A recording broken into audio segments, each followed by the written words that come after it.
Happy Monday, happy week to everybody out there. Hope you're having a great one. Hope your weekend was great. Hope your week is turning out good so far. Welcome to the show. We've got a lot to talk about today, so I'll hop in here pretty quick. But before I do that, I want to say hello to everybody in chat individually if I can. So far, I see some Jesse Hughes, some Kieran Ball, some Bjorn Jorgensen, some Jim Largo, some Bill Wifta, some Ted Milich, and Gojatron, sir. I also see Ben Stetley and Jason Garcia and Will McLaughlin and Worldman of Cardboard. So, welcome. Welcome, one and all. Steven as well. Welcome, everybody. Um, I, it's been a fun but busy week. As per my last video, I did talk about the release of the Adventures in Game Chasing film, which I had a supporting role in. Much of my week really revolved around that, honestly.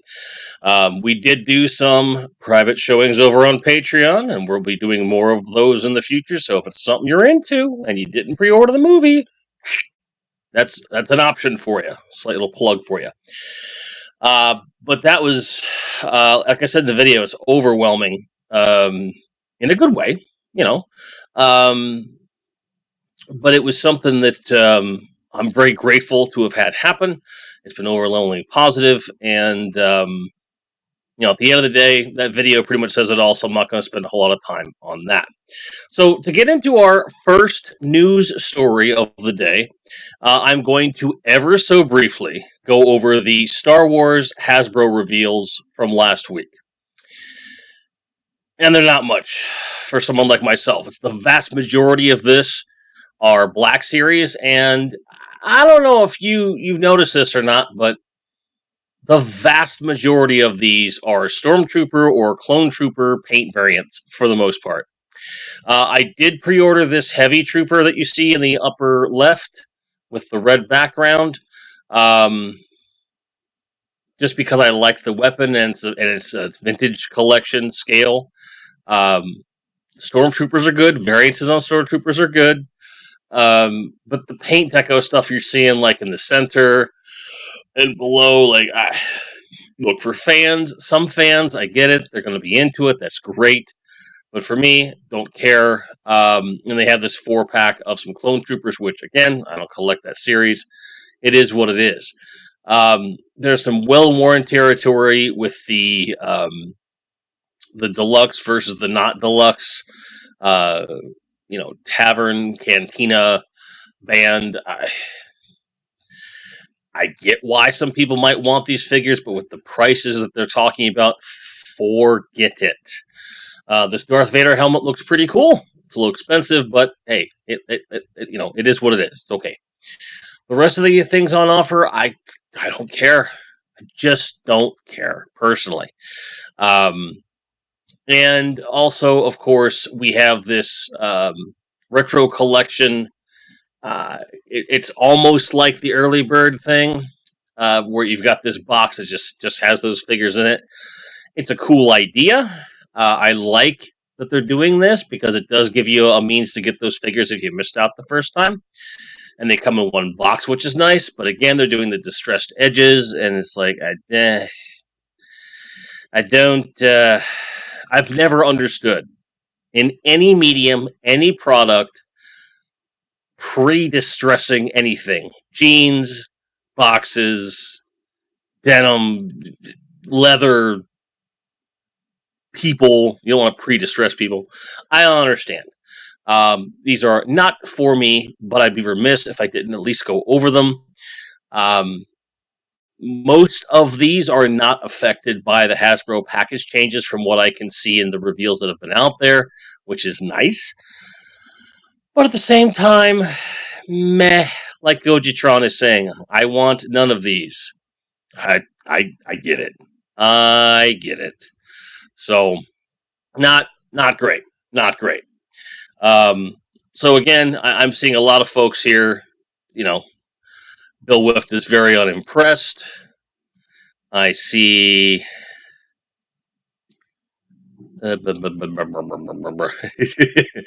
Roman Corbin says, I wear holes into my jeans. I don't need them to do it. I'm assuming that you don't want the companies to do it for you. Jesse Hughes says, free distress is my morning mood. Fair enough. Fair enough, sir. I completely understand that. And Jim Largo, with a very poignant point, if you'll allow me the phrase, says, at this point, if it ain't from Empire Strikes Back, I don't care anymore. And with what I'm wanting to do with my Star Wars experience of collecting, I have to agree. I have to agree. But everybody has a different thing. But it just feels like they're just chucking out similar figures, like World Metal Cardboard saying, Hasbro, hey, let's just repaint the same figure over and over and over and over. And yeah. Steven says, I feel pre-distressed, but I'm just plain distressed. Fair enough. Bjorn Jorgen says, I like the vintage collection pre-orders more, but those damn prices. Yep, we're going to get to that. Slightly changing, shifting in a slightly different direction laterally here.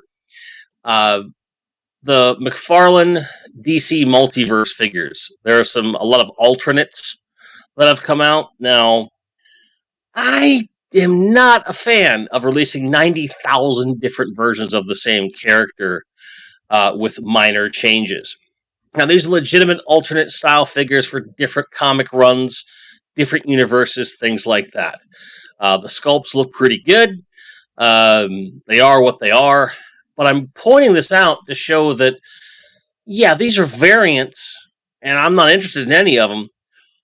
But you can tell that these two different versions that they have, they're completely different sculpts, different scales, right down to the emblem and the utility belts and everything in between. Like, they're making it a point to make these very different from each other.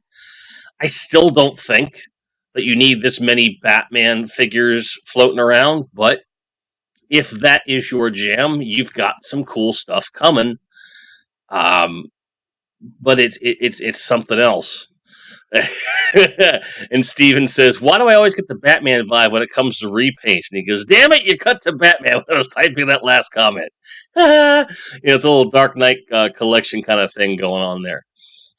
This is to represent the DCM Jace Batman with the John Stewart head here. It's interesting. I didn't know that was a thing in the comics. It's pretty cool. He's got a couple different things going here. It's some cool photography. I like that if you're going to do variants, have them be different. But at the same time, Gojitron with a little bit of sarcasm. Finally, a Batman figure. I mean, yeah, you're right. George Gutt, who's a newcomer to the stream, welcome. Glad to see you here. Says Dad bods, diapers, and only Batman. McFarlane's a no from me, dogs. Yeah, I don't mess with McFarlane toys too much. And World Meta Cardboard again saying, McFarlane, hey, let's just release 500 different versions of Batman. It worked for Kenner. I mean, arguably. And Jim Largo wishes that Toddy Mac would just pick a scale and stick to it. I agree. Now, there's other stuff in this review. We've got some variations on Robin, but it's very specific. It's like a what-if story deal. It, again, looks cool, but do we need it? Probably not. You've got, a couple different, like Superman, Wonder Woman, a Joker, which looks like someone, slapped a slice of pizza on his face, and he's got He-Man's axe for some reason. And I realize this is from a specific comic run that I'm not familiar with, so I should shut up. And so on and so forth. This is part of why I brought up this article in the first place. Like, what's the point of this? What's the point of that? Ketchup and mustard Batman? Like, what? It's not a thing for me. And McFarland did release some other Spawn stuff as well, which I had pictures of those up, but I lost them before the stream. I didn't have time to go looking for them. So I'm not here to slag McFarlane outright, okay, in terms of his company. He makes some odd choices. The Spawn stuff tends to be the best, which, get why that would be the case. And being they just celebrated a 300th issue thing, I don't blame them for, putting some other product out with that. And some of those do interest me, but I'm just not. I don't think I'm going to take the time or the money to do it. But they're pretty out there. There's a lot of different stuff. And Gojatron says he ordered the Spawn and the horse figure just for the horse. I don't blame you, because it's an interesting looking thing. And the horse, again, there's a lot of things that we can buy just for the vehicles. Like, we're all guilty of it. George Gunt saying that he'd buy a 7-inch classic Wonder Woman. Yeah, that would be cool. That would be cool. Jason Garcia says, when Mcfarland started with DC, grabbed a lot of them. It's been almost a year since he released something that you want. Fair enough. Ian Sweeney, welcome to the stream, my friend. Steven asks, wasn't Batman supposed to fight Condiment Man, not become him? I agree. Maybe he was relishing the role. Huh? Come on! That's good, right? I agree, George. Todd's good with monsters like Swamp Thing, Clayface, Grodd. Anytime they have to do a new sculpt of something, the sculpts tend to be pretty good. But it's a question of, do we need all of these Batman figures? Do we need all these variants? Are there perhaps things that could be done differently? For example, like, I do think that if they just did a classic run of the Justice League in that scale and kept the scale consistent, or even went down to like a 5-inch scale, it would sell like hotcakes, because there's a lot of us that have the income that would want those figures in a different scale than Superpowers or Mego. And it's laughable that something that should be readily accessible we're not getting, but we're getting all these really kind of one-off versions of the same character or characters, and it doesn't make a lot of sense to me. Jesse Hughes, Batman is a character fighter. He must become the condiment to fight the condiment. I mean, you're not wrong. You're not wrong. Now, in equally baffling news, Super 7 has decided they're going to do an exclusive on their website, a glow-in-the-dark foot soldier for Teenage Mutant Ninja Turtles. There is, to my knowledge, no precedent whatsoever that foot soldiers glow in the damn dark. It's an exclusive to their website, which, okay. But who is this for? Is this for people that forget to pay their electric bill because they're buying too many toys? They want to be able to see the foot soldier? Is this for the person who is trying to create a diorama of figures that glow in the dark specifically because they will have their whole diorama set up like it's a nuclear fallout and they want there to be like radiation specific things? Or is this just a gimmicky thing that they're doing for the sake of doing a gimmicky thing? I do not understand why this exists. I'm already at a point where I think too many different places are doing Ninja Turtles, and it's something that look, I want Ninja Turtle stuff in the marketplace. I do, but there's too many different versions of it. All of them are too expensive for what they are, and I don't get it. I do not get it. Why is everything a variant of some weird paint job that we don't want? There's a 12-inch Skeletor on Mattel Creations for like $300 or something, and it looks like a 6-year-old put makeup on him. It's no offense intended to the artist involved with that, but it's just like, come on, man. I know I'm coming off as negative Nancy through all this stuff, but I don't understand the moves that these toy manufacturers are making. They have the means to make some cool stuff, and they're just not doing it. Daniel Carnahan with a theory says, Brian Flynn from Super 7 is a big fan of glow-in-the-dark toys. It shows. It shows. Jesse Hughes says, I know a few who are down for the glow-in-the-dark, but told you they primarily only collect TMNT so they can afford to buy it. Fair enough, too. Bjorn doesn't do glow-in-the-dark. Gojatron says, Super 7's Czarface Ultimate has metallic paint, but their Silverhawks do not. Huh? I agree. That doesn't make any sense. Bill Wifta says, last toy hunt I went and Turtles were on clearance at Walmart. You know, the classic reissues that they're doing, like the one packs, I would love to have just the Turtles. If they're on clearance and they have all 4 Turtles, give me a ringy-ding, pal, because that would be worth it. Derm Largo says, how long until we get a Mcfarland glow-in-the-dark black light Batman? Don't give them ideas. Don't do that. Please don't do that. Kieran Ball says that he owned a glow-in-the-dark model kit of a skeleton when he was a child, and now own Origin Scareglow, but that's it. I had a model kit like that myself. There was a variation of the Remco Universal Monsters figures. I had glow-in-the-dark version of the werewolf, and I had Frankenstein's monster, who also had glow-in-the-dark skin. But that was it was a variant. But that was all they had, and I was happy to have them. For those that have been with the channel a while, that's what I bought from the same toy run where I saw Raiders of the Lost Ark toys on clearance. Should have got some of those, huh? And Jason Garcia, negativity in a toy channel? What's next? You'll tell me there's inter-channel drama? Well, not so much here that I'm aware of. Try to avoid that crap myself, but, surely you jest. Jesse Hughes says, plenty of Super 7 and NECA TMNT at Target, not as big an audience, especially as stock is keeping up with demand this year as compared to last year. Yeah, and I do think that there's some of that going in. Jesse Hughes says, oh, Jim, my Walmart has the classic Turtles for clearance half off. I can hook you up. Yes, please. Just the Turtles. That's all I'm interested in. Because, again, they look nice. I like the Turtles. Let me know.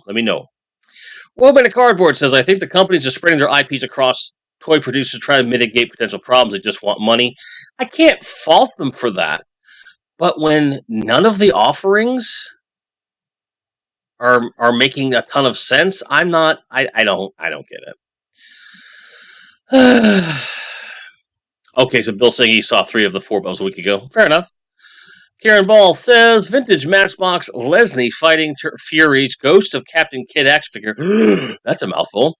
That glows in the dark as an amazing toy. Very rare, very expensive. Oh, okay. Andy Morgan. Hello. Nice to see you. Nice to see you. Stephen S. says, because we need to see our collections in the dark. Okay, fair enough.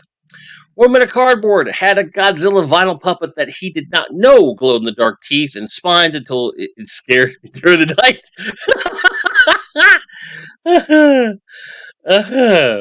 Oh, Ted, you didn't hear what so-and-so said about you. I don't give a fuck what so-and-so said about me. I really don't. At the end of the day, I'm here to give you guys my perspectives on things. And I know that's not going to jive with every single person that's out there, whether they do YouTube or not. And that's okay. If you don't like the show, don't watch it. If you do like the show, watch it. If you don't like me, the only thing I take exception to is, like, look, if you personally don't like me, it's okay to tell me. That's fine. Like, that's a whole thing. What I'm not a fan of is like, I'm not saying anyone's doing that. I have no evidence of anyone doing that. I don't care if anyone's doing that. But I feel like we're all grown-ups, and if there are any conflicts, that we could, take care of things. I don't like what tends to happen in some circles. Again, this is not about anything particular I've seen happen. Like, there's certain channels that all they do is talk trash. On other channels, that's their entire shtick. That's more what I'm referring to. So, if anyone out there is watching this and you don't like me, just come tell me. Don't waste your time or effort making a video. I promise you it won't get many views at all. Because I'm not that popular. And that's okay. I like kind of being underground. All of that said. Now, Jesse Hughes is heading home. Take care. Click the like button in his memory. Like, well, she'll be back, sir. Be safe. Jason Garcia wants Mcfarland to make a decent Wonder Woman. Call me weird, but I do want to do Batman and Robin movie figures, like the Batman and Robin 97 film. That'd be kind of interesting. You need a different representation of Clooney in the Batsuit. I don't think that's a whole bad thing. Parting with Jim is a huge dick. User deleted. Fair enough, man. Fair enough. Now, in the what I would consider slightly good news camp, okay, it's slightly good news because it's not really confirmed. Like, it was spotted in a Disney store, but we don't know when it's getting released, with the price point. We don't know anything. But I like the idea that this exists, okay? Because, again, people get into toy collecting at different times. So when it comes to opportunities, I think this is very exciting. It's a Guardians of the Galaxy 1 version. You got your adult Groot, you've got your baby Groot, you've got Rocket, and you've got Drax, Gamora, and of course Star-Lord, all in their Guardians 1 gear in one package. Now, that's, 5 figures plus accessories. It's easily going to be $100 or more. If it's anything above $120, there's no reason to get it, in my opinion. But if they stay around that price point, I think it's a good get. And if it goes up for pre-order, I'm going to nab it because I love the Guardians, and I missed out when they first came out, and these do look like pretty darn good sculpts from what I can see. So it's kind of a one-off. Someone spotted it, I saw it on Twitter. I was like, I got to show everybody this, because if you are into this, it might be worth picking up. Again, if you didn't, get them when they first came out, or if you already have them loose and you just want a nice display, this could be worth it for you. I don't see anything that looks like it's just some random slapdash repaint. It's either reissues of the original run or updated versions of the ones that had come out before. I think it's a good idea. From what I understand, this was at a Disney store. I don't know if it's Disney store exclusive or what. I have no idea. I haven't seen any release data on this so far, but I wanted to share what I saw because I thought you guys would get a kick out of it. As soon as I hear anything, I will report to you guys, whether through social media or on the show, so you guys know where to get this, because I think it's really cool. And Jim Largo says, well, we're just here for the sexy beard and kaiju references. Fair enough. Steven says, the only time I ever saw glow-in-dark making sense was glow-in-dark Weeble Wobble Ghost from the old Haunted House playset. Since then, nope. Ben Slutley's asking if glow-in-the-dark stuff from the 80s wears out. Because it's based on the properties of the paint, I would say it probably does not, as long as the paint does not wear. The reason I say this is that I have white ink on my one of my tattoos, and it glows under black light ever so slightly, because it's white ink. And that's over 20 years old, okay? And that still works. So I have a feeling it's a similar kind of a thing. Warman of Cardboard thinks this Guardians set is a nice set. I agree. Jason says they should do this for each MCU movie. I agree as well. They should re-release the Thanos and the Children of Thanos box that came out, which is fetching way too expensive prices. And yeah, for the ensemble movies, I think it would be a good idea to release packs like that. Bjorn Jorgensen would like to see an original Avengers group. I agree. And George Gunn saying MCU, and I'm assuming you mean figures, kind of lame now. Prefer Adam Warlock, Magus 2-pack from Infinity War instead. Fair enough. Kieran Ball says, Jim has actually cornered the market in videos showing someone take action figures out of their packaging, put them in freezer bags, take them out of those bags, and put them in acid-free bags. You're not wrong, sir. You're not wrong. I don't think anyone else has done that. I'm double dipping for content. That's what it is. It's been the plan the whole time. No, it hasn't. But it's pretty funny. Stephen S. says that we need an Eternal set. Do we, though? Now, granted, if they were to take all of the figures off the shelves that are on clearance and put them in a nice box and retain the clearance price for that repackaging, that is something I would pick up, because it makes it very easy to take them off the shelf, buy them, and put them in a closet to gather dust all together. I think that would be smart. They're already on clearance, Bjorn. From what I've seen, they were on clearance within like 2 or 3 weeks of the movie coming out. It was not even that. It was pretty harrowing from what I recall. Now, when we talk about things that do and do not make sense, we're talking about, these figures that either haven't come out or are just announced, some repaints, and obviously there's been some talk of price hikes in recent memory, and we're going to be talking about that in more detail here in a second.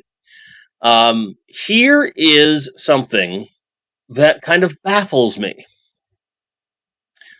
The retail release of Sunman for Motu Origins, which is still a pre-order on Amazon, is down to $12.69 before it's even come out. That's $3 below retail. I don't understand why they're doing this, but if it's something you want, that's where you want to get it, because it's going to be nice and cheap, because it includes shipping. And it's supposed to come out on June 1st, according to this listing. So, just saying. That is something. Now, similarly in that vein, also up for partial pre-order, like it's hitting shelves. This is not a pre-order anymore. But this is the Transformers core Spike from the movies. So he's like the same scale as the little guys. And he just came out like last week. He's down to $8.49. Okay, now these are not alternate vendors. They're being sold by Amazon and everything. And, this is a get for me. Like, it's a cool figure. Like, I like those core figures, and it's like, hello, I'm in. But I just find it interesting. Like these just came out or are on pre-order. Why the price drop that fast? Because I think Sunman is a big deal. If it was one of the ancillary characters from the Sunman line, I might could understand. But Sunman himself, I don't understand that. When it comes to Spike here on the price drop, I think there's a market for him. But he just came out. I don't know how that works. And the reason that I bring both of these up is tonight's topic, which is inflation. The raising of prices in the toy aisles amidst all this talk of inflation in the general marketplace in the Western world. It's interesting to me that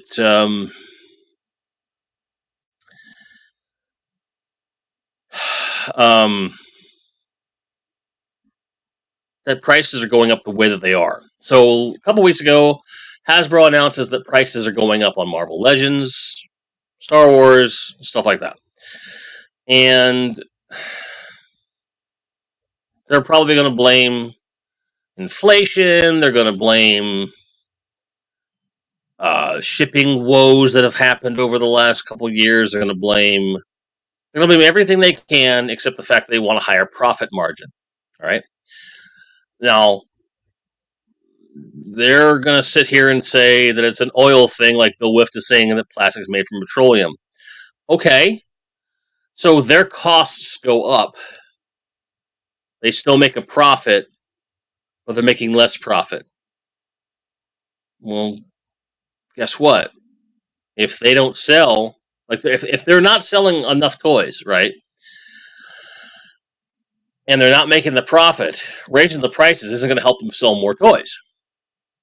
If you sell 1 million toys at a lower profit margin versus 500,000 at a higher profit margin, where are you making more money? Especially when you have stock on the shelves. And Master Son, it's good to see you, brother, says they need to blame their own greed. Exactly. I think this is more about profit margins than it is about profit itself. They want to keep their relative amount of money out of this, and it's insane. But we'll have to just say, I agree, $30 for a 6-inch figure is ridiculous. Exactly. In a world where I can get a fully articulated 3 3/4 inch scale figure off the shelf, brand new, for $1.25 with decent paint deco. There's no one at Hasbro that can convince me that raising prices on Marvel Legends and the rest of their 6-inch scale figures to that price is justified. I'm sorry, it can't be done. It can't be done. And I think it's really... It's insane. I think that they're doing this. And I'm not going to sit here and say it doesn't make economic business sense from a perspective of they want to keep their profit margin, therefore they want to raise the price to keep the margin. I'm saying the problem is them wanting to keep the margin. Because at this point, it's very clear that they're just about the money. A theory I've raised many times is that maybe they lost their ass on the G.I. Joe Origins Snake Eyes movie, and they're just passing that on to us under the guise of the inflation and all these other things. Could very well be part of it. I don't claim to know the reasons.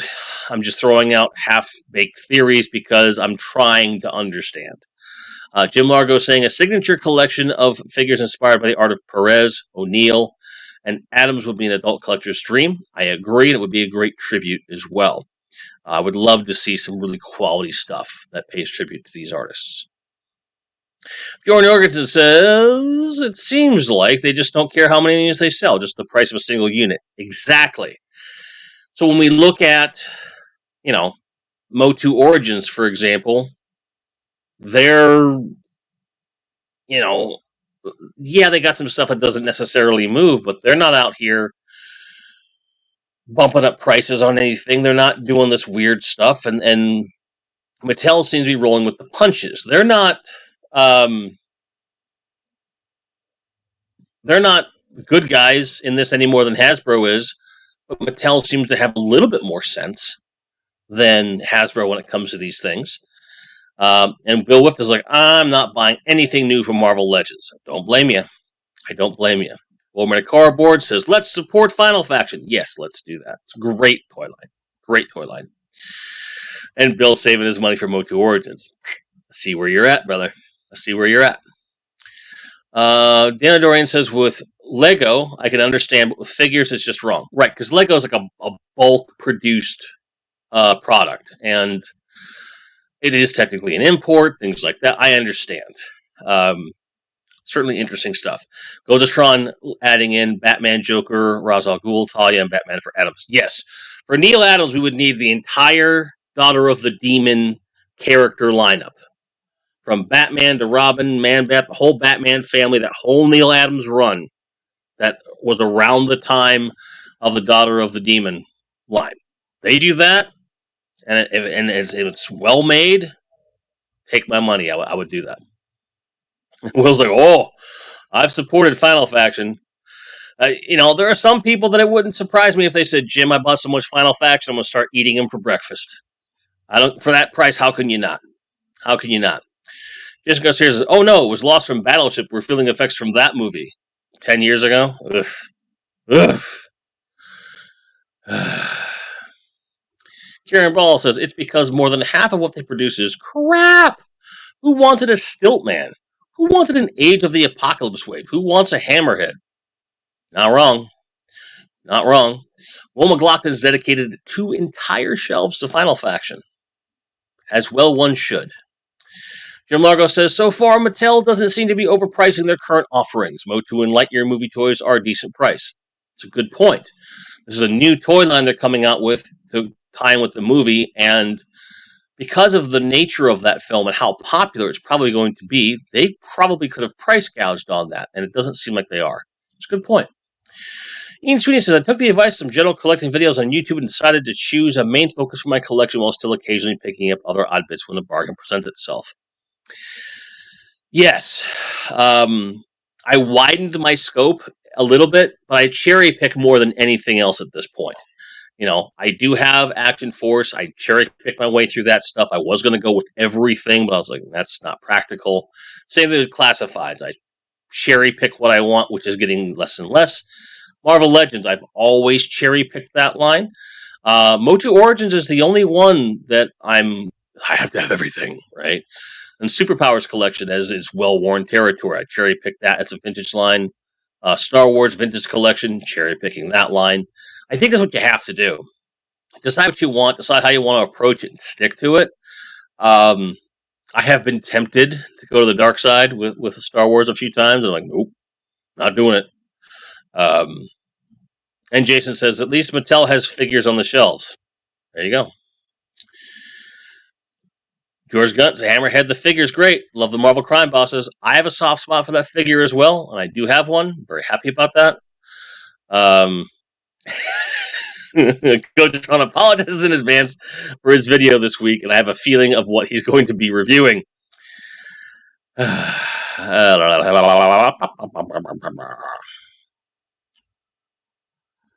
And your main focus, Ian, is a line it's finished, so you can really kind of go after it. Like, yeah, and I think that comes down to it's a big difference between modern and vintage collecting as far as how one might approach it. Bjorn with another point from Mattel. Mainline Hot Wheels have not raised their prices, and to be fair, if we're blaming plastic and things like that, it's made out of metal. Even the Mattel Jurassic Park stuff is priced reasonably. Again, points for Mattel. Andy Morgan says, happy birthday to World Made of Cardboard. Well, happy birthday, World Made of Cardboard. Happy birthday, sir. And now I know who Andy is. Ha ha ha ha. Figured that I figured you out. Jason Garcia said, I'd love a redo of the Kingdom Come lineup. Okay. All right. And Stephen S. They're going to lose more money by raising prices. I agree. Dan Oren says, on the topic of Batman, I watched Batman 89 this morning. Did you? You wouldn't hit a guy with glasses, though, would you? Huh?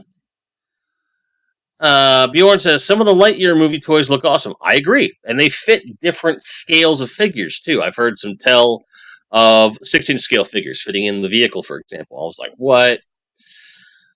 Karen Ball has a very bad feeling about Lightyear. Why is that, sir? You think that the film's not going to be any good? Dave Norris with Lightyear film actually thought Thinkway was going to jump on the action Toy Story fans will think no Thinkway. Okay, I gotcha. Carabao went to his local toy store, found it was full of Lightyear toys, but no one was buying them. Well, the movie's not out yet. So,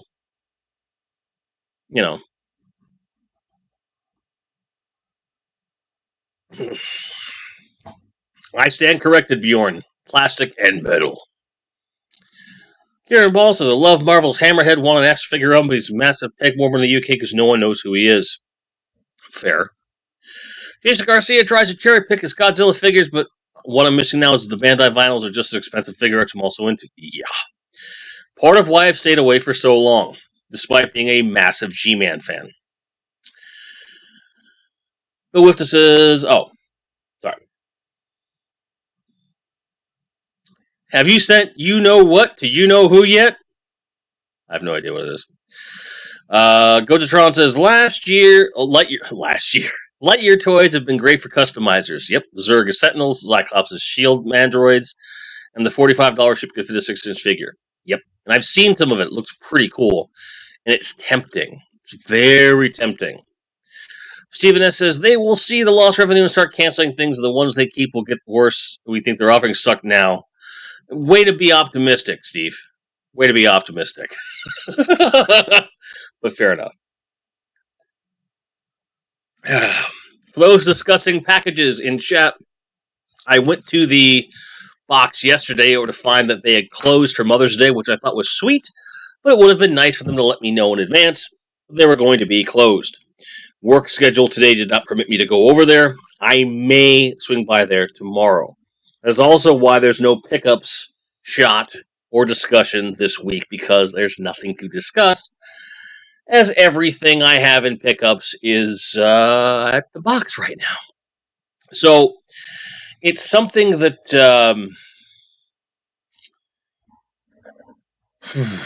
I know I'm going to have some unboxings with that, because there's at least 2 boxes I know of that I did not order. I've been informed stuff is coming.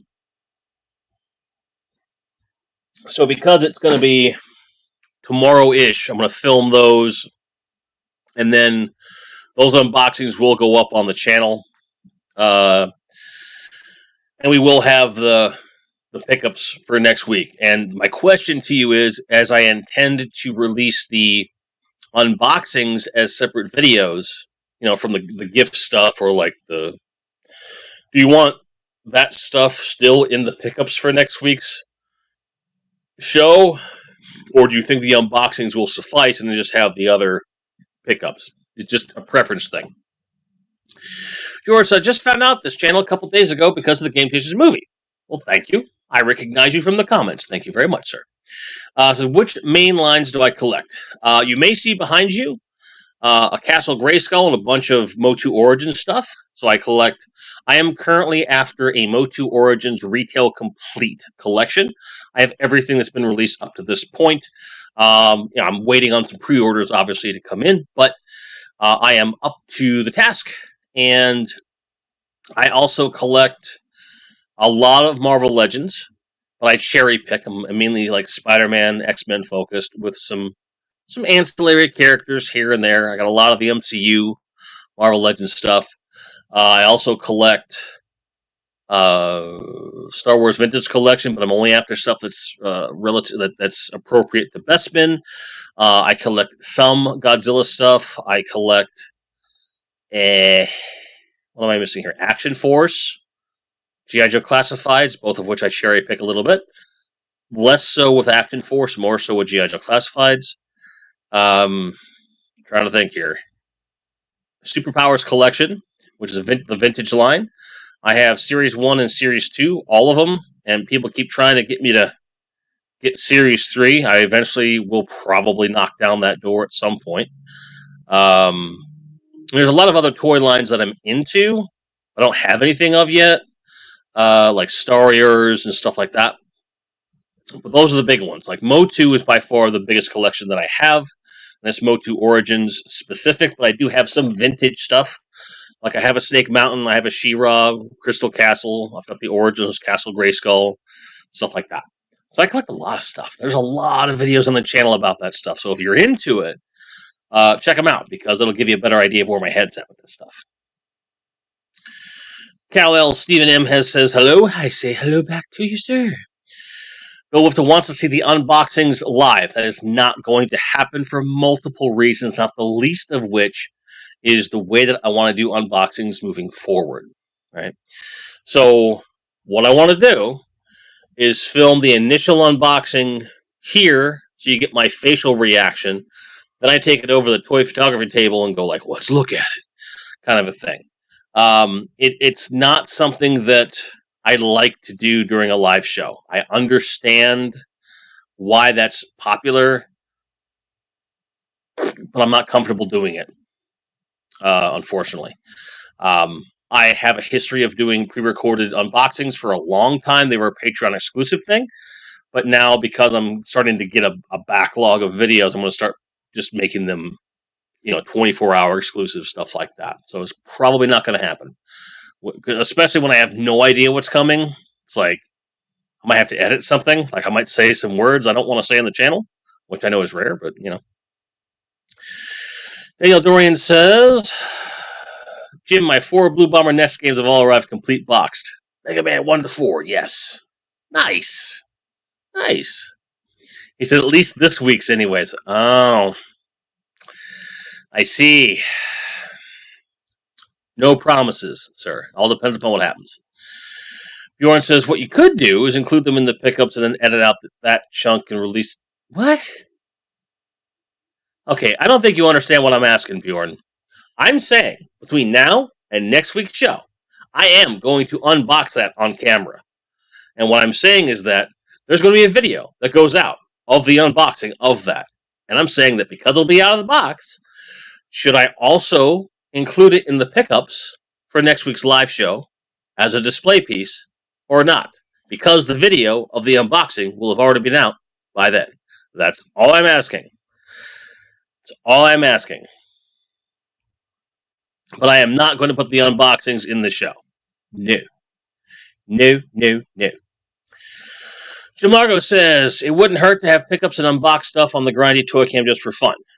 Oh, right, which is, they're technically pickups, but part of why that pickups thing exists is for stuff that you folks did not get to see me open up or didn't know was coming necessarily. So my question, my concern, my ask is, if you already saw a video of me getting the thing, does it make sense to put it in the pickups display? That could go either way. That's what I'm asking. I hope that makes sense.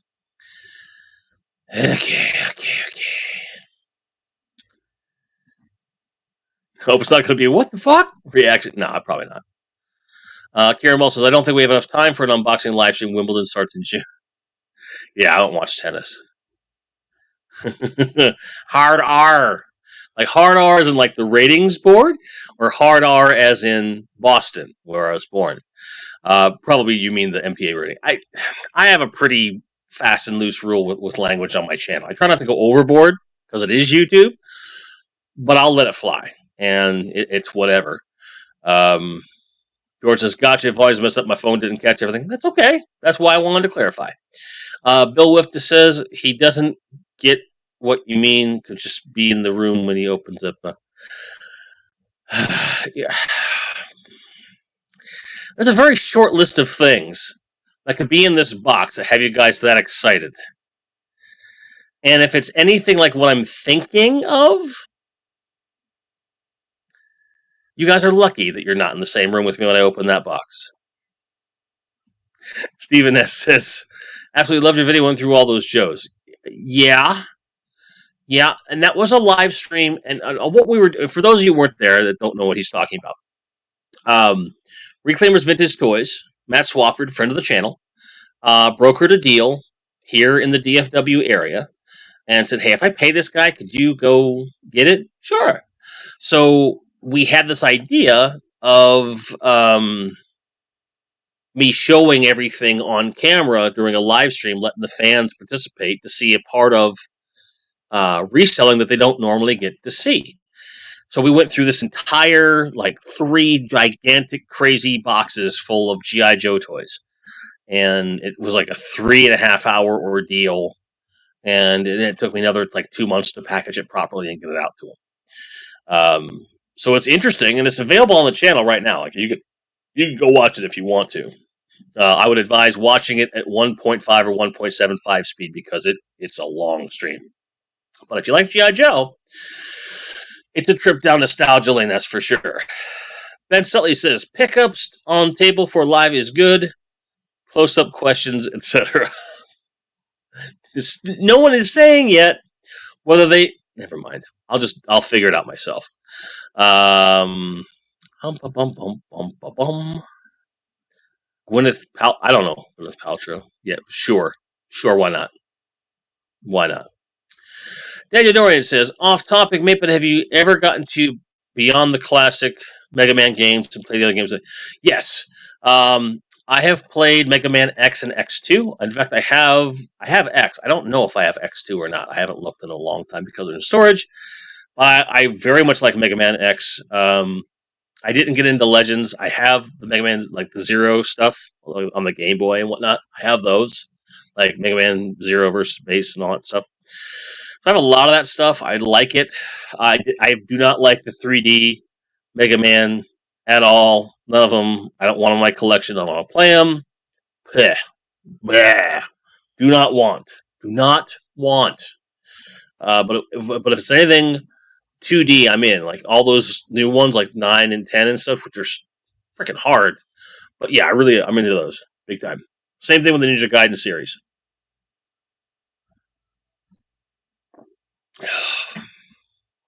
Jim Largo with a very on point. He says, yes, Jim, put toy on table, more toy good.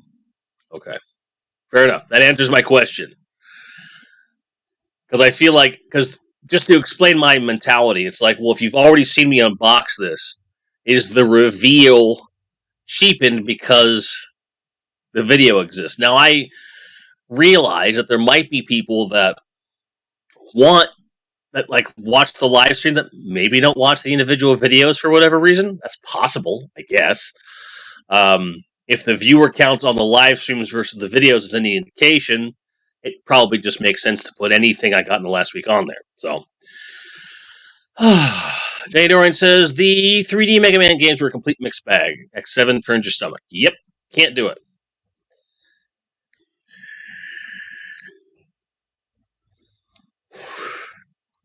Exactly, Bjorn. They might not watch the unboxing, so it would also be a good way, and here's where you guys are looping me in here. Putting them on display for that reason would be like, well, if you want to see me unbox it and see my reaction, there's a video for it right over here. So I think it makes sense in the long run, for sure. Makes sense to moi. So I'm glad I didn't get all the boxes today, because I knew that, for the simple fact that I wouldn't have been able to like squirrel everything away. I didn't have time to film, so what I had just a stack of boxes, which really infuriates me. So Ben said, I meant reveal first, then table for extra questions. Right, exactly. So like the idea is I do the unboxing in a video. That's non-negotiable. The video goes out. The first live show after that unboxing has occurred, it goes on the table for display of the reveals or of the pickups, and then it would stay on the table, and we could have a little discussion if you want to. Yes, absolutely. George's like, I mean, it's a box. I want to see the toys. Exactly.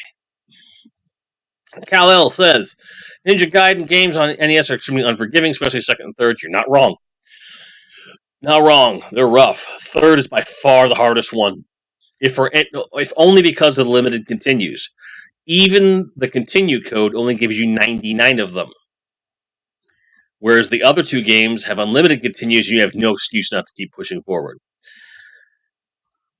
Will McLaughlin spent several all-nighters beating Ninja Gaiden. Yes. So did I. It's hard. It's a hard mamma jamma. Hard mamma jamma. Hard game, difficult.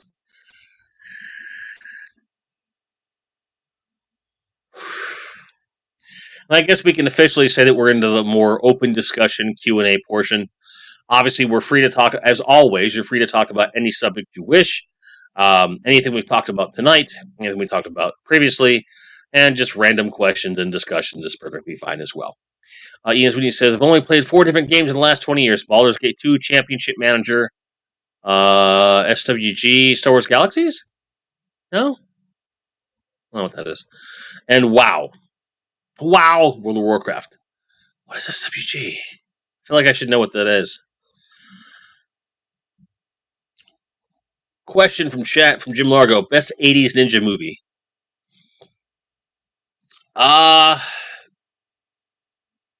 Best? Well, my favorite. I would say probably the one that was the most well made was Ninja 3: The Domination, in terms of just craft of filmmaking, because they had a bigger budget. I have a soft spot for American Ninja. Those are the only two that come to mind. The rest of them I kind of think are like extra schlocky, which is fine, and they're all good for different reasons, but I'd say Ninja 3: The Domination with American Ninja being a close second, personally. Ninja specific.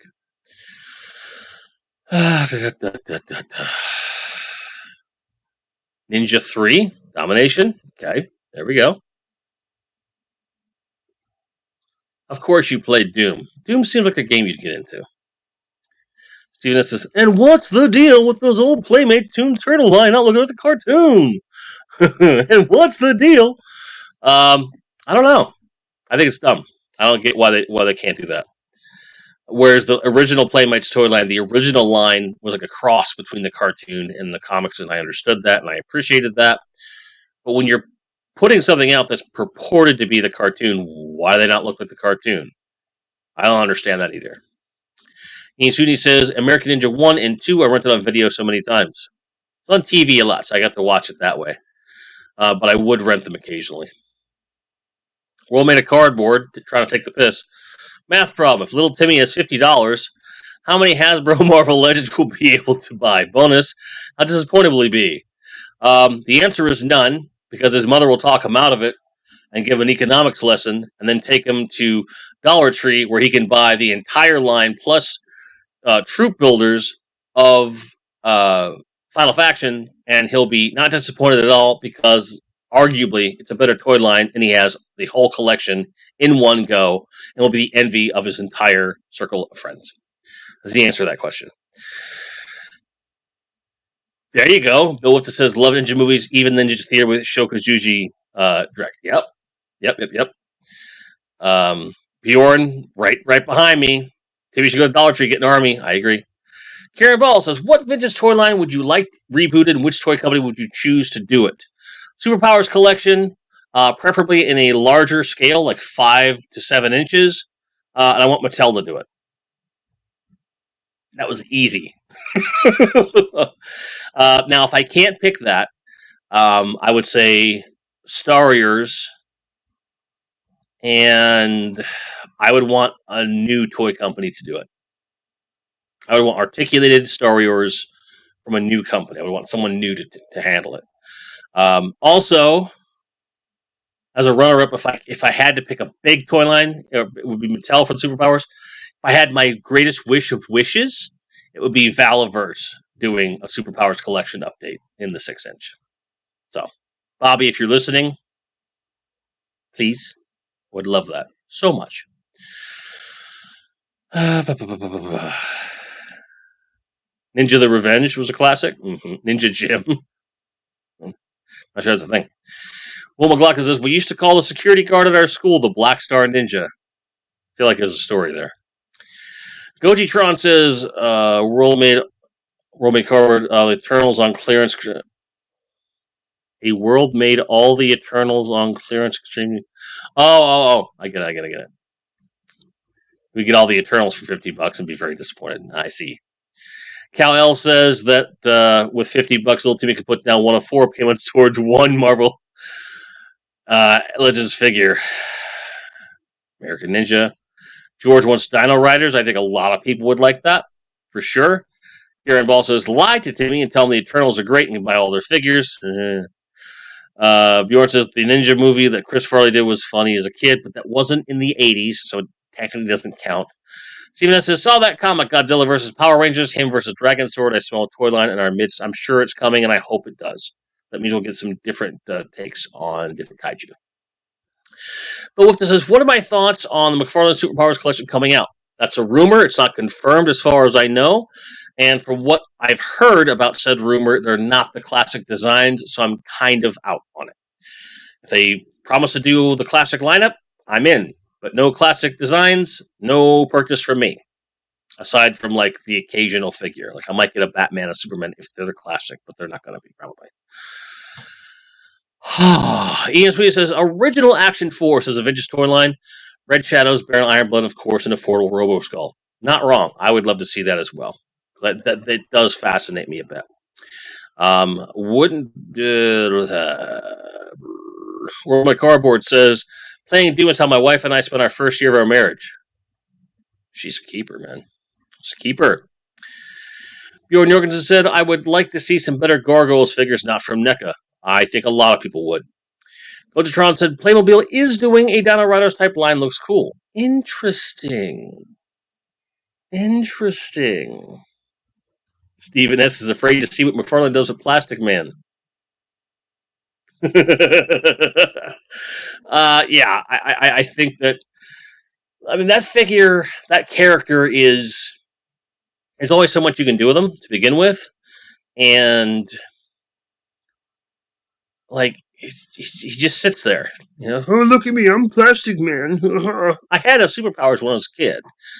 And if I'm recalling correctly, it's the only Series 3 figure that I had.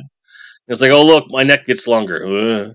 Like, what's he going to do against Darkseid? Just smile at him through those stupid-ass glasses? I don't get it. And Dorian says, if they were to make 3D remake of any SNES or NES or SNES and retro game, what games do you want to see? So, given that the Ninja Gaiden reboot exists, which would have always been my first choice, so that's off the table from my perspective because they've already done it, did a great job with it.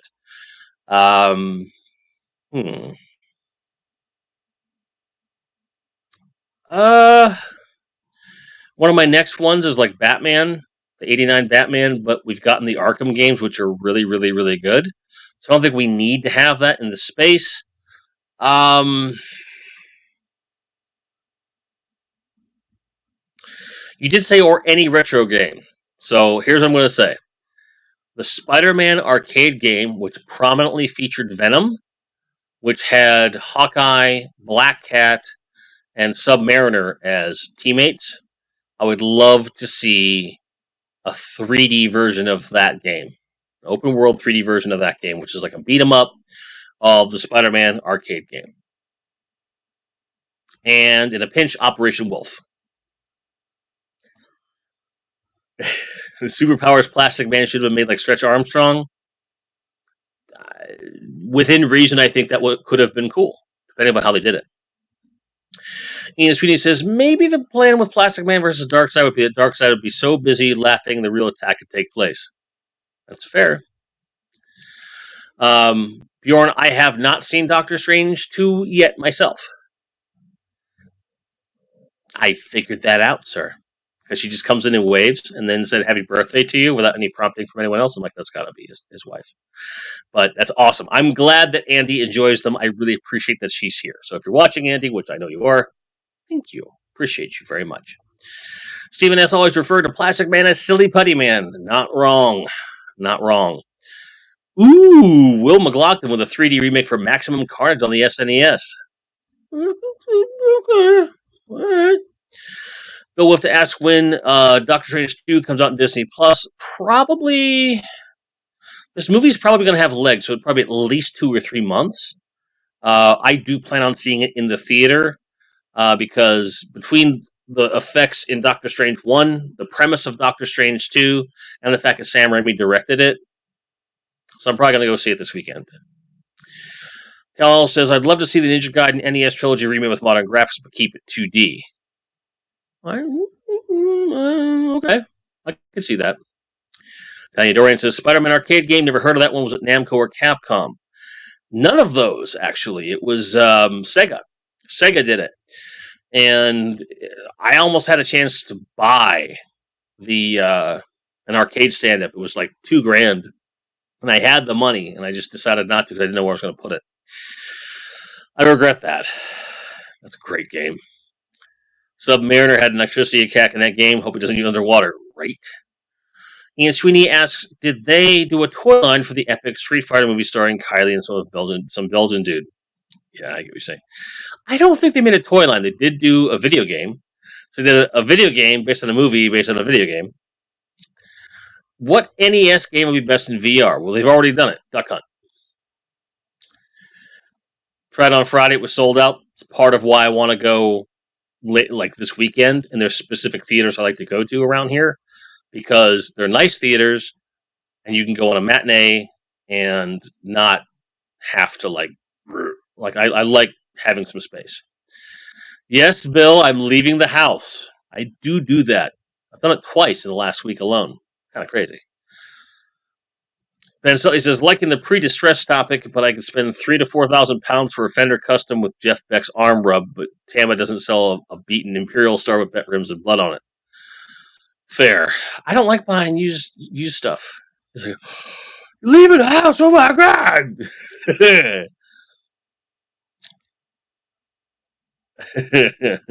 And doesn't want the bloodstained drum set. Fair enough. It says, for me, I'd love to see a 3D remake of Zelda 1 and Castlevania 4. I like that idea. Castlevania 4 especially. Woman at Cardboard says, when playing Dude, my wife would use cheat codes for God mode and run through the game with chainsaws. She scared me a little. I mean, that's how wives are. I've had 2 of them. Trust me, they're all like that. So,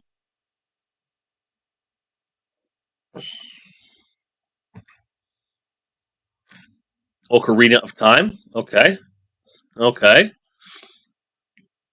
Yeah, Zelda is it's pretty popular, especially Ocarina of Time. I had that game for a while. I don't have it now. I don't have an N64. I want one, and every time I look at it, I'm like, oh, it's too much. So I keep waiting to find one on a flea market for a good price. I have like little tiny gaps in the console collection. Like I have 2600, 7800. I have two 2600s. I have a regular 2600, the all black Darth Vader one, 7800, which was donated to the channel. Or is it a 5200? I think I have the 5200. The weird one with the weird controllers. And I have an NES, SNES, GameCube with the Game Boy player on it. I've got a Dreamcast, PS1, PS2, PS3, PS4, Xbox, Xbox 360, Xbox One, and games for all of those systems in varying degrees of completion. So, you know where you can get me an N64? I know where I can get one. Just, they should be cheap. Like, an N64 should not cost more than $20, in my opinion. Because I can find them, but they're expensive. Hey, Dorian says, Batman 89 on NES is interesting. I know it's brutal, but if you know what weapons to use and follow a strategy, it's slightly easier. Yeah, it's definitely a you gotta know what you're doing kind of game, much like Ninja Gaiden. Warman the Cardboard says, my wife's sending me to Walmart. You guys have a great evening. No, you have a great evening. I hope you survive Wally World. Ian Sweeney says, I wouldn't like an upgrade of it, but if I would love to try Daley Thompson's decathlon on the 48K Spectrum one more time. Never did master the high jump, which was the second side of the cassette. I believe you can get a ROM of that emulated, because a lot of that stuff does tend to be available. You should look for it. It's not easy to find, that kind of stuff, but it's out there. 20 in here and only 7 likes. Shame, shame. You heard the man. Click the like button. But if you don't like it, that's okay too. I understand. So, all of that said, I do think that, when you have companies like Mattel and Valiverse and other toy companies that are kind of standing fast when it comes to their pricing versus what Hasbro is trying to pull off with their forced inflation, speak with your wallets and hopefully they'll come to their senses. Don't hold your breath, but I'm hoping we'll be able to get there. Hang on. Pizza Mike says, what's up, good sir? Welcome to the stream. I was halfway through watching a vid on the movie when I realized I was on Facebook, not YouTube, to like the vid. Oh, thanks, man. Great video so far about the movie. Appreciate that. And I appreciate you hopping into the stream to tell me that. And welcome. So I've been here for a hot minute, been around. I kind of took a break from content creation while the movie was being made, just because I wasn't doing the film to make the YouTube channel bigger. I was doing the film to make the film better, but now I kind of feel like, okay, the movie's out, I can do what I want. So that's kind of where I'm at. And so I'm grateful that you're watching the video. I hope you're enjoying it, and I hope that you'll be back to a stream sometime, or you'll stick around and go back to the video. Either way, welcome. Thank you. And Ian Sweet says 20 likes on my screen. Like, well, I believe you then. So Bjorn Ogan says, if we're talking about video game ones, I want E.T. erased from everyone's memory. That game was not that bad. Everyone's memory is what's faulty. I think that YouTube culture really kind of purported that game to be bad, when what we really remember is that it was difficult to play, and that the mechanics were inconsistent because he only had 3 to 6 weeks to make it. So there are way worse games than E.T. out there. Big Rigs comes to mind. Night Driving for the Atari comes to mind. Not the worst game of all time. By far, not the worst. Pardon me, 5 weeks. Sorry. But the point being that when you're programming in Atari Basic, a game with as much complexity as he wanted to put in there, and this is from the guy who programmed Raiders of the Lost Ark, which most of you probably don't know required the second controller to play it. And you wonder why you weren't getting anywhere. Not to mention the fact that as kids, we were notorious for not reading the instruction manual for a game. So if you put that game in the console and didn't read the instructions and you sucked at it, that's not his fault, personally. Johnny says, I can't believe people bought actual trash when they dug up and slabbed those games. Yep. People do that. People do that all the time. It's weird. Yep. Yeah, that it varies wildly on like what actually occurred versus like the urban legend of it, but they clearly got rid of them. Who got trapped in the pit? I got trapped a few times as a kid. Played ET a couple times. I played indie. The indie game's good, but you got to use your imagination hardcore. And the second controller is just for inventory management, and I didn't know that until years later. And when I played it again as an adult with instructions in front of me, knowing what I was doing, I had a great time with it. So, go figure. Granted, there was an Xbox game they did for Indiana Jones, which was a Tomb Raider clone, but was Indiana Jones. It was actually a lot of fun. It tends to get trashed a lot because it is a clone of Tomb Raider, but it's perfectly fine. Ian Sweeney says, I wouldn't mind a movie of the Indiana Jones and Fate of Atlantis game from 92. I wouldn't mind that either. If you've never had the instructions, but that's okay. Go to gamefaqs.com. You can get the instructions there for free. So, and that's the thing. If you don't know how to play a game, like go over to Game FAQs, one of the oldest gaming sites on the internet, and they've always got good walkthroughs for you. So even if you're just trying to get through the game, like you're not trying to cheat your way, but you just want to get through it, like that's a good place to go with that stuff. For sure. Pandorian says, I'm sure a lot of us are familiar with the myth about ET cartridges buried in New Mexico, which actually happened. It did. They had so many returns. They had such a loss, and the company was going under. And they didn't know how to dispose of these games, so apparently they went to New Mexico and buried just a truckload of them. So, and there's a whole fictionalized movie about it.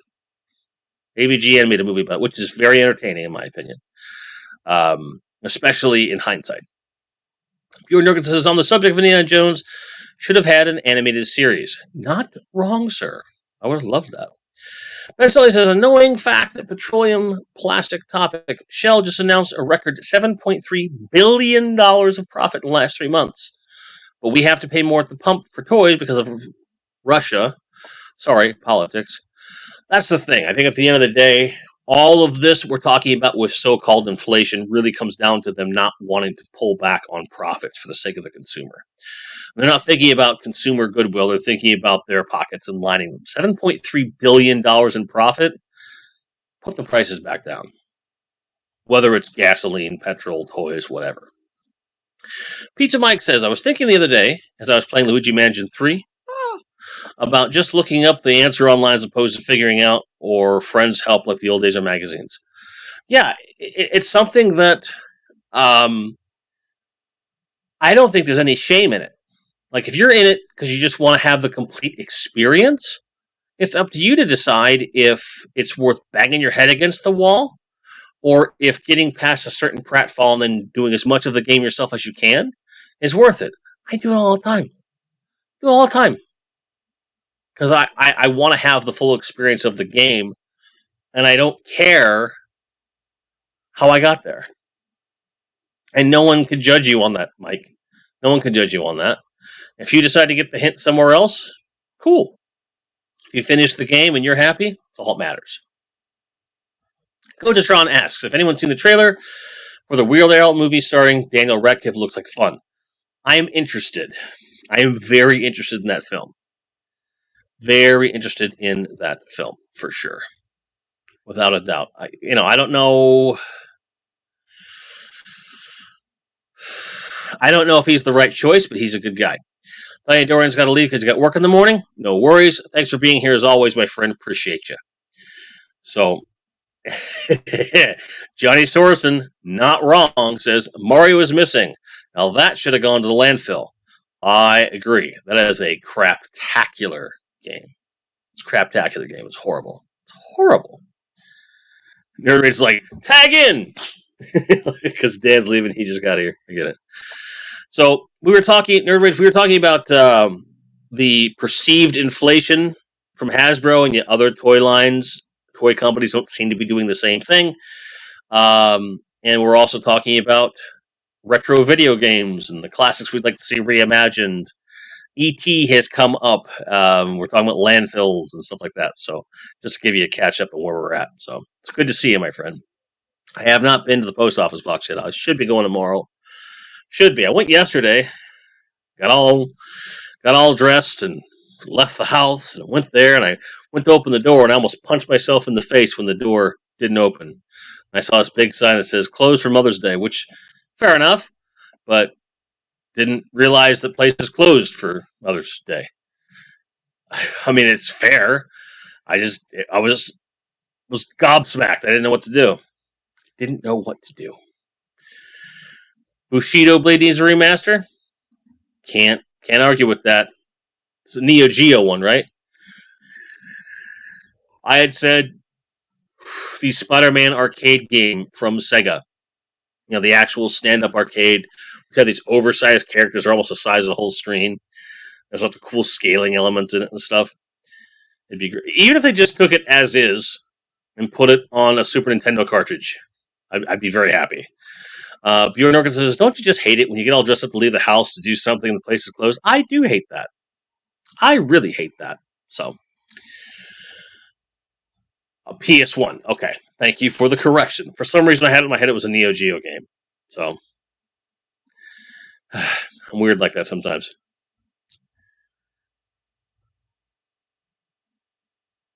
Ian Sweeney says, the song video by Weird Al, The Saga Begins, is a work of genius. Would be up for seeing Daniel Radcliffe perform it. I want to see him in the fat suit. I want to see him in Eat It, which I'm sure is going to happen if it's a biopic of his life. So, I think that would be interesting. So you have Daniel Radcliffe as Weird Al in a fat suit parodying Michael Jackson. Like, how many different layers of acting can you get at that point? I think that's pretty interesting to me. That it would be like that. So, see, we talked about some pretty controversial things, some things that are going to get people angry and so forth, and yet, as a community, we managed not to get too bitter about it. We managed to have fun. This is what this community is supposed to be about for me. So I'm grateful for you guys. Warman Carpet says, I've made it to Walmart. Nothing here but Batman. Doesn't surprise me. And let me guess, there's like probably 20 different versions of the guy, too. I am vengeance. I am prophet. I am Batman. Pizza Mike says, can't wait for Shredder's Revenge. Me either. It looks really good. Games with replayability with stuff you can unlock with the grind. I'm all about it. Streets for Rage, like enjoy picking up and playing games. That's all. Pick up and play games. Yeah. That Shredder's Revenge does look really good. I'm really excited for it. Says, what if they made the Lion King game more playable? They did a re-release for it on PS4 a couple years ago, which purportedly make it pretty playable. But I don't know it for sure. Nerd Rage says, as for toys, why does Hasbro just not ditch the Build-A-Figure? That seems to be a bigger excess of plastic than the cellophane window. I agree. But it's a profit thing. It's gotta be. Not remade, it was a port. They ported it with better graphics. They took a port, graphical upgrades. I guess kind of a remake, yeah. Steven S. says, Target has nothing but Eternals. Good custom fodder, though. Ian Sweeney says, the playset from the Batman line seems pretty good. Will depend upon the price. Haven't seen it yet. Ben Sully says, the new structure format is working. I think so, too. Thank you. Yeah, because that way we don't have to just pick one thing to talk about. We can kind of go through and have some things and kind of generate conversation, which was the goal the whole time. Cheers.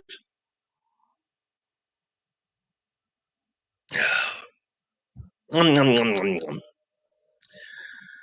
quite like a Monday, because Mondays I tend to have the best sleep of the week. Going into it, I get a nice big hot pot of coffee. Mondays tend to be slightly slower of a day, even though I have more to do. And I just wait until I get to talk to you guys. So I'm glad that it's working for everybody else too. Who the heck is Ram Ma'am? Hey, look. Look. If they want to do a Mrs. Pac-Man with Ram Ma'am, I'm okay with it. I'm fine. Bjorn Jorgensen says, but the other Walmart has more Stridors. Did not take a picture. I know it's about 25 between the two. It's a lot of Stridors. That's a herd of Stridors. Johnny Sorensen likes table, likes lamps. He likes topics. Do you know what we're yelling about, though, sir? I agree. Coffee is the best. I'm a Dunkin' Donuts coffee fiend. Have been for decades. I get the whole bean original blend. I grind it myself, as the name I hope would imply, and I make it fresh every day. Unless I'm really hungover, then I don't mess around with coffee when I'm hungover. Which I know sounds counterintuitive. But with the way my body processes a hangover, if I have too much caffeine, it screws me up. I was like, I don't drink coffee.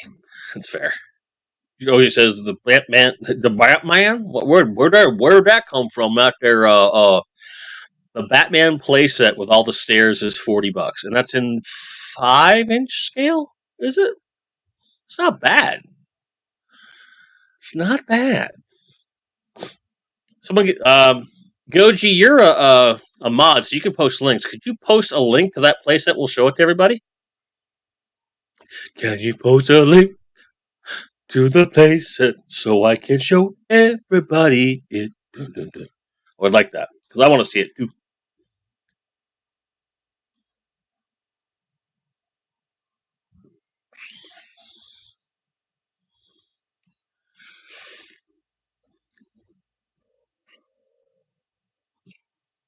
Oh, Ram Man! Oh, it's in the new show, the new Netflix show. It sounded familiar. They have a Batmobile that's still there, no playset there. Okay. Cool. Pizza Mike says, I'm sipping on a Sprite. Hope I can keep that down. Hungover, no coffee thing. Exactly. No coffee for the hungover. Sprite's good. Ginger ale is where it's at for me. Ginger ale with like maybe a little bit of like Pedialyte in there or something. Bjorn, I know that Jim Largo is working on some customs right now. He's been getting Marvel Legends figures and putting them on Action Force bodies, and the results have been pretty interesting to me. He's got some cool ideas. Like Jim's a really interesting kit basher customizer, and I don't think he shows enough of it off. Or he is, and I'm just not seeing it in my Instagram feed because the Instagram algorithm is just crap. But he does some pretty cool stuff. I would say. I can't speak for anybody else, but that's the one that I see the most. World Made of Cardboard says, now I guess I need to get what's on my wife's list before the chainsaw comes out. I mean, Doom, hello. Andy, if you're still watching, don't cut him up. Don't cut him up, please. Yeah, there's a large portion of you that watch, that do your own customs and kit bashing and stuff, and I love it, and I do think that you guys should feel free to talk about it amongst yourselves. But in any case, I'm going to try to find the playset, because although I trust Goji to do it, it might take him a minute. I don't want to take up too much of your time. Okay, is this it? Let's see here. Yeah, I think that is it. Yeah, that's it. Okay.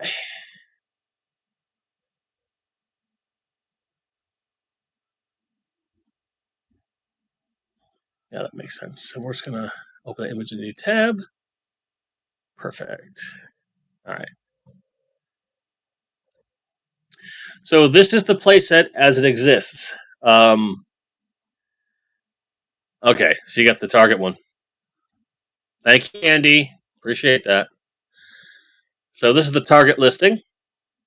I was looking at the GameStop one, and it wouldn't let me pick it, so I'll just close this, go back here. Same pictures and whatnot. I like the packaging. Look at all that plastic. It's got the motorcycle and a bunch of different accessories for old Batsy. You got a penguin in there. Some accessories for that. Batcave's all pretty interesting. But for $40, that ain't bad. It does look to be in the 5-inch scale as well. And he says that set can work for a lot of stuff just besides just Batman. I agree. It's nondescript enough you could get away with a lot of different display stuff for that. That's for sure. Ben Stutley asks, how do moderators work? Do I nominate them for my own channel, or is that different? No, I handpick them. I handpick them. Oh, Master Son with the super chat. Thank you very much. Says, unpopular opinion I had when they reveal a figure like a year before you can get it. Why are you teasing me all that way? All I need is a month notice. I agree. It makes it too easy to forget what you're getting. And especially in models where they take your money up front, there's a whole, like, who's getting the interest on that money, stuff like that. I agree, Master Son, 100%. I think it's just nonsense. And thank you for the super chat. I appreciate that. Jason Garcia, like, so they can hold your money hostage. Exactly. I agree. This should be a 3.75-inch scale. But I bet, because if you look at the scale versus the figures, you could probably get away with 3.75-inch figures on there. And given that it is the Batman playset, and I liked the Batman quite a bit, for me, it would probably be worth the risk to get this. And just to see, right? Because even if it doesn't work out for anything else, it's a nice little diorama of the Batman, which I don't see a problem for. Bjorn says you can fudge the scale. It's true, you can. But I do think that this would be an interesting Batcave stand-in for even Superpowers collection. Shane says, what's up, man? Like, how are you doing? I recognize you. It's good to see you, my friend. It's good to see you. We're looking at this The Batman playset, which we think is in 5-inch scale, and we're discussing the viability of such a thing versus, other toy lines and stuff. But for $40, you're getting a lot here. You get like your stairs with your little walkover, a bunch of accessories for both figures, a little motorcycle, a little table, and a computer area. Like, that's a lot of accessory for your money. I gotta say, in a world especially where with Marvel Legends, where you're getting figures going $25 to $40 a pop, to get all this for $40 in today's day and age, pretty stoked on it. For sure. I like that. Weird Fantastic Toy Adventures. Bill Wifta says, best Batcave for Vintage Superpowers is the Mcfarland 66 Cave. I disagree. Simply because I really like the various versions of the Batcave we got from Kenner over the years. So I would say the Mcfarland 66 Cave is a close second. But you're not wrong. I just prefer the Wayne Manor Batcave playsets. Will McLaughlin with the save saying this is 4-inch scale. Well, there you go. It's a perfect pickup then. Perfect pickup. Well, I'm just glad to know that Walmart doesn't have chicken Alfredo. I'm very sorry about that. World Cardboard. So, Andy, pick something else.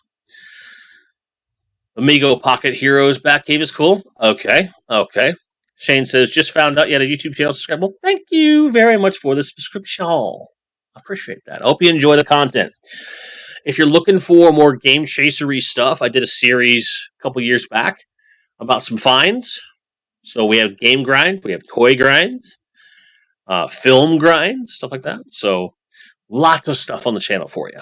So, and if you're into modern gaming, there's a whole bunch of stuff on that stuff too. So there's plenty of videos for you if you're into that sort of thing. So I hope you enjoy it and give me your feedback. I appreciate it.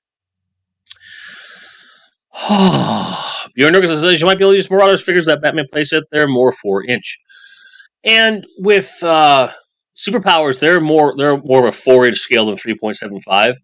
So I think that all of that put together makes this playset a big win. A big win. A big wimp? A big win. A win. A win. A positive. It's a good. So, Bill Wifta says, I have a Batcave Command Center that I restickered for superpowers for the sticker sheets. I'm like, yeah, the download for the sticker sheet. Nice. Yeah, I remember reading that. So, I keep hem-hawing on the Batcave. I haven't decided which version I want, and then once I decide which version I want, I have to find a complete one with the parts. So, Andy says it has to be shrimp. It was to be shrimp, not chicken. Well, good. I'm glad we figured it out. Shrimp Alfredo. Just so y'all know, shrimp Alfredo. Okay? It's all good. Andy's on it. We're fine. Shrimp. Johnny says at that price you could get 2 and build a hallway to... Look, Johnny, at least the staircase begins and ends in one piece. Unlike certain other play sets that shall remain nameless. Okay? But I get where you're coming from. Bespin, I gather. So folks, we're over the 90-minute mark. And I appreciate all of your patience and your participation and your camaraderie and your sense of community, and especially welcoming in all these new folks that have been coming in. And for those of you that are new, whether you're watching in real time or later, thank you for being here. I hope you will continue to enjoy the content. I welcome your feedback very, very much. We want the show to be good for everybody. So with all of that said, I have rambled on quite a bit. Pizza Mike, congratulations on beating the rubber ducky boss in Luigi Mansion 4. Yippee. I will see you guys on the next one. Love your faces. Good night.